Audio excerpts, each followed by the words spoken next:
Okay, here's our field day 2017 setup. Normally we'd be in a bus in a parking lot or up on the side of a hill somewhere. But this year, due to an injury, we're working from my home, running from deep cycle batteries. There's two of our stations. There's Jesse's station and Clint's station. And we swing around, of course, and there's our duplexers for our antenna. We swing around, and of course, I get the comfy station with all the nice reclining bed stuff going. And there's my station right there. Lots of Elecraft gear, of course, and we have more Elecraft gear, and what, a Linko and Yesus. Yesu, not Jesus, Yesu. So we're operating as a 3 Echo station this year, running from batteries and charging one of those batteries through a pair of solar panels. That's one of the antennas we're using. That's a multi-element vertical. I'm running that one myself on 40 meters single sideband.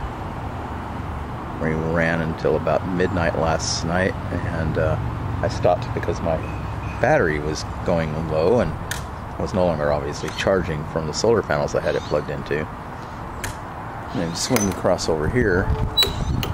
This is our bus. We would normally drive out to the field, a parking lot, so we could have onlookers drop by and ask questions or whatnot, or occasionally on the side of a hill somewhere east of town or northeast of town, depending on where we decide to go that year. And on top of that, we've got a 20 meter beam, 3 element. Nice antenna. I think Jesse had been working on that most of the night last night, switching between CW and single sideband. That's a really nice beam. It's a little frightening to put up because it's a huge beam, and Jess and Clint had to put it up. That tower is up about 33 feet, if I'm not mistaken. And of course, that's our bus we would normally be riding in. We've got workstations in there, room for 3 workstations actually. Workstations. It's quite comfortable for 3 people. We have on occasion done more, but it's pretty cramped if you do more than 3 people. We have a couple of built-in bunks, and I tend to sleep in my wheelchair with the seat tilted all the way back, which surprisingly is quite comfortable, and I've managed to get a decent night's sleep that way. I'm a little stiff the next day when I do get out of the chair, but overall it tends to work pretty well. The bus is wheelchair accessible. I have in fact driven this bus. We've got ourselves a large door on the side with a commercial wheelchair lift behind it. We ran our rotator cable and whatnot across the yard here. I'm not going to run over that because I don't want to get tangled up in it. So I'm going to stop the video, go around the other side of the bus, and show off where our solar panels are. Alrighty, so here's our solar panels. They're in the shade at the very moment. The shade here is not going to last. I hope I'm actually pointing at them. I can't really tell. There's so much glare outside that all I can see in my viewfinder is my face. But I've got a pair of those there, wired parallel. We went up through the opening that we use for the air conditioner. We got coax going in there, power for the solar panels to charge the battery that my radio is hooked up to, and the rotor controller. There's another antenna cable, so we have 2 antenna cables coming in there.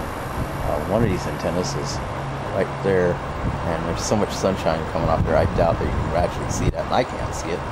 I have a low takeoff angle vertical going across the back of the backyard there. That's good for 40 meters and 80 meters. The sun's coming up a little bit more. Those panels will be in full sunshine for pretty much of the day, and they work pretty well for charging, you know, say a Route 22 deep cycle battery. Okay, let's see if this is actually on. And we are recording. Okay, great. Like I said, there's a lot of glare. There's our antenna is set up on the back of our bus. See, it's attached to a rail that's bolted to the back of the bus, and come up to where it goes to a rack on top of the bus.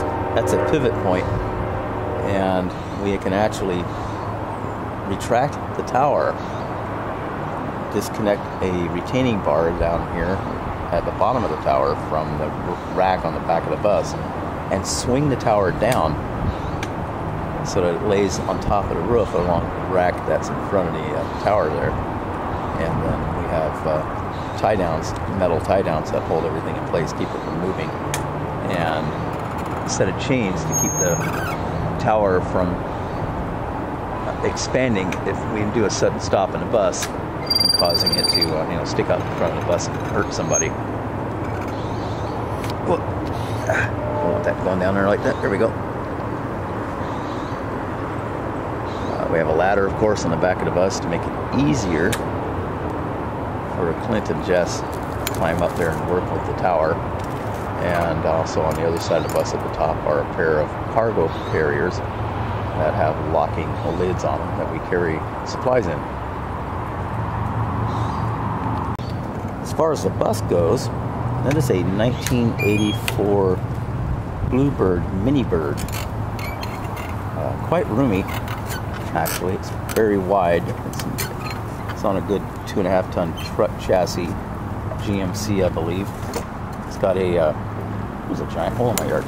It's got a Chevy 350 size engine in it, gasoline, not diesel. There's the pods I was talking about on top of the roof there, and the white tubular pod there is storage for one of our antennas. It breaks down and fits in there, and we latch that shut. I couldn't tell you how many miles the bus has on it. We didn't pay a lot of money for it, though. We've had it in excess of, well, it's been, well over 10 years. Probably bought that in 2002, 2003, give or take. And we use it, 2, 3, sometimes 4 times a year.